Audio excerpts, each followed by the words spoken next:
Hello, ladies and gentlemen. It is I, Emily Sophia, aka Mighty Sophia, here to break down for you guys and attempt not to break down while I do it. The Bates Motel series finale. We are on season 5, episode 10, The Cord. So, spoiler alert before I dive into the mad thick of things, as I shall be endeavoring to bear all in this review.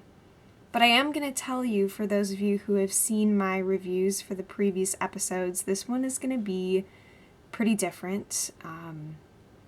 It's pretty much not scripted at all. Just a lot of off-the-cuff thoughts and emphasis on feelings. So if you're looking for more of a classic recap, or even like a really in-depth analytical series season recap, this is going to be more me processing my emotions fresh off of this episode. This is one of, well, I guess the most recent series finale that I saw was for a completely different kind of show. That was actually for the canceled too soon ABC musical comedy Gallivant, which I watched on Netflix, and that was pretty restorative for my soul. It's a wonderful, wonderful, entertaining show. But as far as the shows that I've reviewed on my channel in the past goes, this is one, Bates Motel is one of the shows that I've done the longest, which may seem kind of strange because it's only 5 seasons. Then again, so is Breaking Bad, and I reviewed a couple seasons of that, but not the entire show. I reviewed a few seasons of Dexter, but not the entire show, and as many of you who have been with my channel for a long time would recall, that finale wrecked me in the worst possible way. It's giving me a case of televisionary PTSD, if you will. I also saw the show Hannibal through to the end, its 3rd season. That one was also taken away from us too soon, in my opinion. And I reviewed it for about the same, well, I started reviewing both that show and Bates Motel around the same time, but this is the one that I have stuck with the longest and the most consistently as far as weekly episodic reviews go. And so I honestly feel like I'm saying goodbye to a friend. Bates Motel as a show, as a story, it feels very much like a companion of sorts to me, and it's a companion that is filled with other companions like Freddie Highmore's Norman Bates and Vera Farmiga's Norma Bates, and so many other colorful and fun characters and wonderful performers. But of course, the show is very much the love story between Norman and Norma, and that is, I think, the most powerful and rapturous part of this finale, is that this episode, the way that it brings everything to a close, it does right by those characters. In a similar way to NBC's Hannibal, for example, without spoiling the end of that, of course, because if you haven't seen it, I implore you to rectify that situation. That finale also did right by its 2 leading characters. And I myself, as a television lover, am drawn to unconventional love stories. The story between Hannibal and Will Graham in NBC's Hannibal. The story of Dexter and Deborah Morgan in Dexter, despite how shittily their relationship was treated in the show's final days. And then, of course, we have Norman and Norma, who are finally restored to one another and brought back together. And that cord between their hearts that we learn about, was it the pilot episode in which that phrase was coined? We see that. And we've known all this time that the grave could not separate them.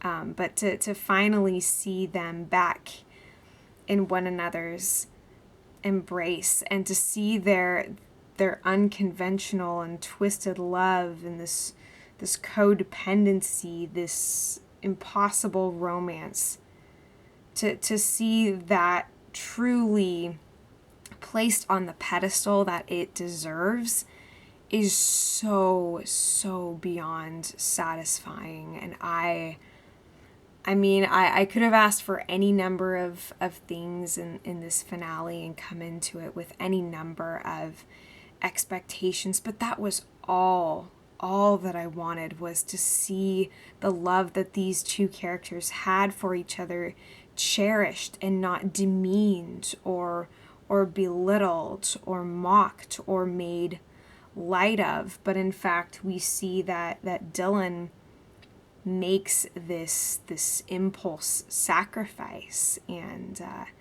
he is his brother's keeper and his deliverer, and he knows that for Norman, home is where the heart is, and his heart is elsewhere. He's not going to find his heart behind bars. He's not going to find his heart in an institution. And Dylan knows in those final moments that they share in the kitchen together. There's a little bit of deja vu. We're thinking back to the episode where they first tried to have dinner, where Mother was fixing to dig her knife into Dylan's flesh and secure their lives together. Norman actually decides to try to recreate his past, and this time bring Dylan into the fold. And it's such a tremendously tragic thing. But to see Dylan understand in that final moment, and death is such an intimate thing, and the way that death is portrayed in this intimate light in the finale is so stunning, and there is such a romance and a sentimentality about everything that was just so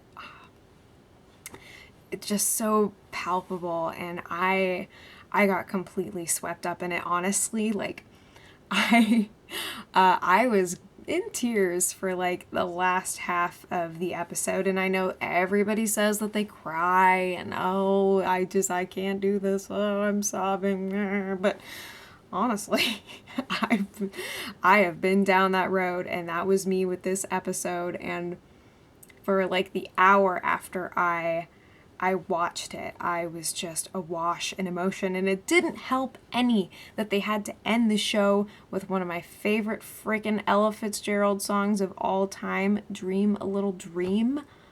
That song choice, it kind of brings things full circle in a way if you think about the Sandman song. Remember that one that they used in seasons gone by, and that was something that Norman and Norma shared, and now we get this the stars shining bright above you, night breezes seem to whisper I love you, birds singing in the sycamore trees, dream a little dream of me. I know I was definitely off there, but I frickin' love that song, and I was just it's so perfectly, wonderfully on the nose.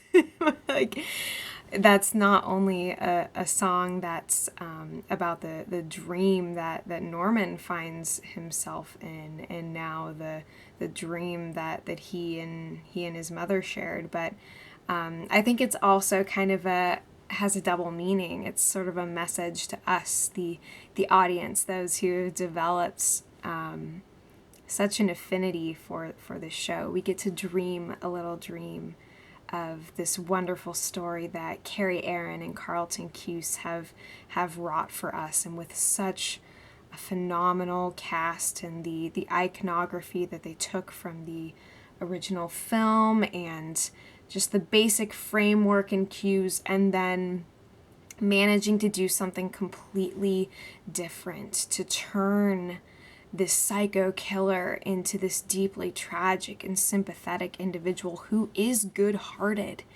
And I think we can believe that and really sink our teeth into that by the time that the curtain draws to a close, and to make Norma Bates, this woman who is vilified, this horrifying, emaciated skeleton in the basement. She is this full-fledged, vivid, passionate woman around whom everyone's planets are in orbit. And we see, of course, not only does Norman take the fall in trying to secure his life with her, but Sheriff Alex Lonely Hearts Romero also takes the fall in the end, meets a pretty fitting demise, and dies by Mother's hand just in time for her to depart from Norman forever, because now there is nothing for him to be protected from. And this signals Norman's the sort of transformation of his mind. He has a choice where he can choose to do the right thing, like he attempted to do before Mother took over. But he feels that bereavement and that loss, and he cannot reconcile life and in the lack of any semblance of the woman he loved, the woman that he tried to be with forever for the rest of his, well, not life, but he wanted to be with her without the distraction, without the pain, and without any of that.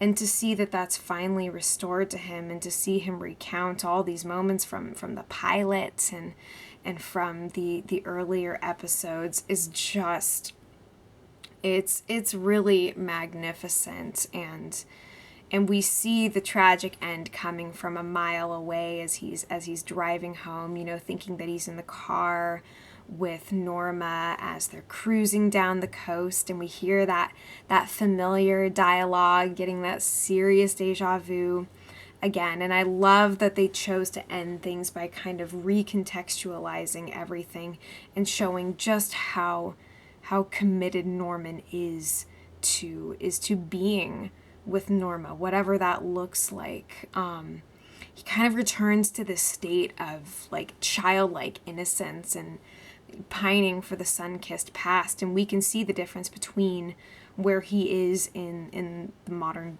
day and in the past, because it's all this yellow light. It's warm, it's golden, it's beautiful and dreamlike, like the reveries in which he first brought Mother to life. And he tries to begin anew and start up the business for the very first time, and actually sees this single mother of two come wheeling in some out-of-towner who is completely unaware of the situation at the motel. I'm amazed that they didn't do more to secure the property, but honestly, who gives a shit about the details at this point, the logistics? That's never what the show has been about, so why linger on it, But yeah, so this further reinforces the idea of the fantasy world that Norman wishes to construct for himself and go forward with. And once Mother is gone, he can only go back to go forward.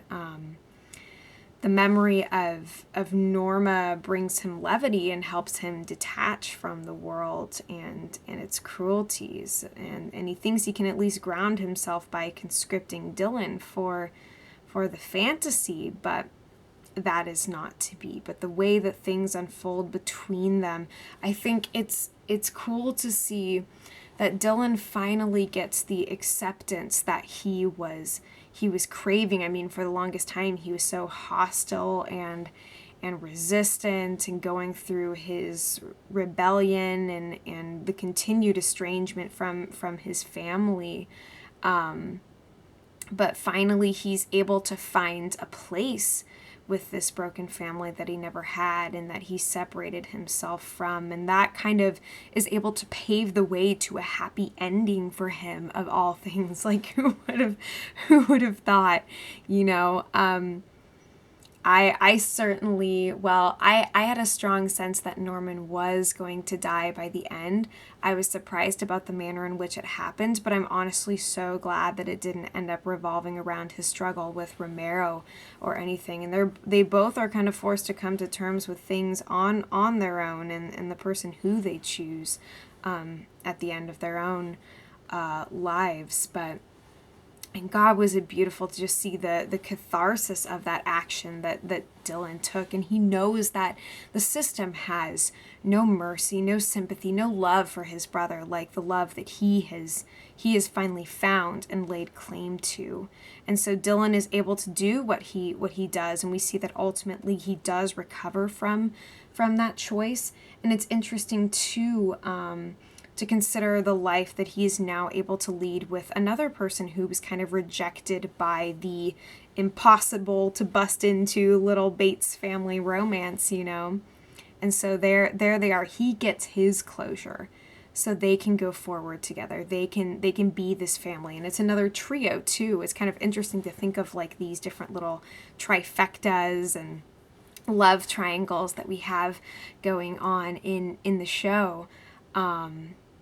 But yeah, and we end with Norman running headlong into a full embrace with his mother, who's clad in this pure conjugal white, which signals as much the reunion of mother and son as it does the union of this tragic pair whose love truly did transcend death in a very macabre sense. And the cord between their hearts never once severed, even from opposite sides of the grave, and now they're together and never to be separated again. And it's interesting too to see the tombstone that they share, and how Norman's is empty because he gave all basically to be with Norma, who he loved.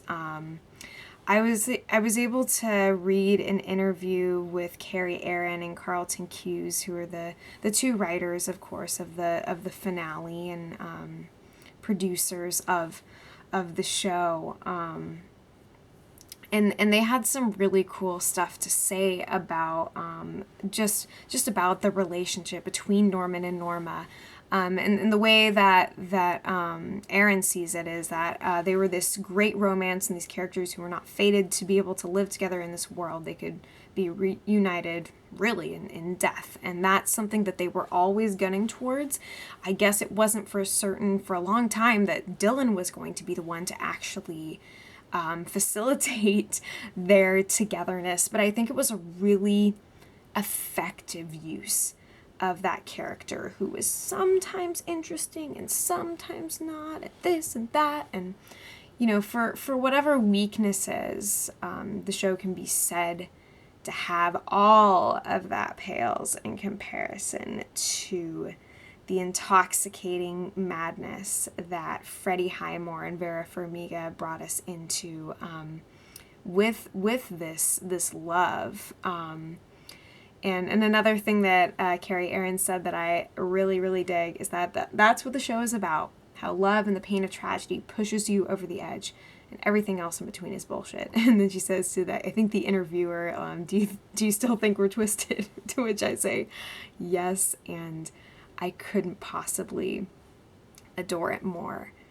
Because this show has given me something to really hang on to, and I love Carlton Cuse says of the ending decision that Norman and Dylan both make is that they wanted it to be messy and spontaneous, and that there is this clarity for both of them, and it's not premeditated what goes down, and that adds to the intimacy of the whole affair. And I love just Norman bringing Mother's body down in this ravishing red gown, and he's fixing this whole dinner and putting on the show. And so we get the big, grandiose, splashy ending that's at once so down to earth and so raw in terms of the emotional response that I think it elicits from from all of us. And I absolutely love that. It's such a pure thing, and to know the creative control that the creators of the show had, that they were able to see things through from beginning to end, and that the performances of the actors like Vera and Freddie and freaking everybody were able to like inform the way that they wrote the show, and I think it's just so phenomenal. I think that this show succeeded on so many possible levels, and it's tough to say goodbye. It's tough to say goodbye. I think there was a brightness and a humor to this episode that carried it through to the end, but also this sincerity, this sense of focus. And, you know, I was speculating like, oh, are they going to show like Chick's manuscript getting published or anything? But no. The final scene that we end on is just the camera focusing in on that tombstone, the headstone that they now share as this lasting symbol on Earth of their togetherness. And there's no one to visit per se, no one leaving flowers or anything like that, because it's just them. And again, I love this bold, audacious storytelling that puts these two characters together in a romance. Two characters who so many people could just say like, oh, that's totally gross and weird, and like, this is one of those shows where you almost sometimes in conversations that you have with people about it, you feel like you have to defend yourself, and it's like, oh, like it's really good, it's really not that weird, but like, I feel no sense of shame for the affection that I have for this show, for the place that it has in my heart and always will have in my heart. And I just feel so honored to have been taken on this journey. It would be amazing if we could see Freddie or Vera get recognized by the Academy and take home an award for the work that they've done on the show. But what they've done in our hearts, I think, is enough, truly. And there's so much that I could talk about in this episode, so many pieces of dialogue and scenes, and just a lot to reflect on and unpack. But I'm so happy and I'm so just like messed up to have to say goodbye. It's been absolutely brilliant, and getting to experience the show with you guys has been just friggin' top notch.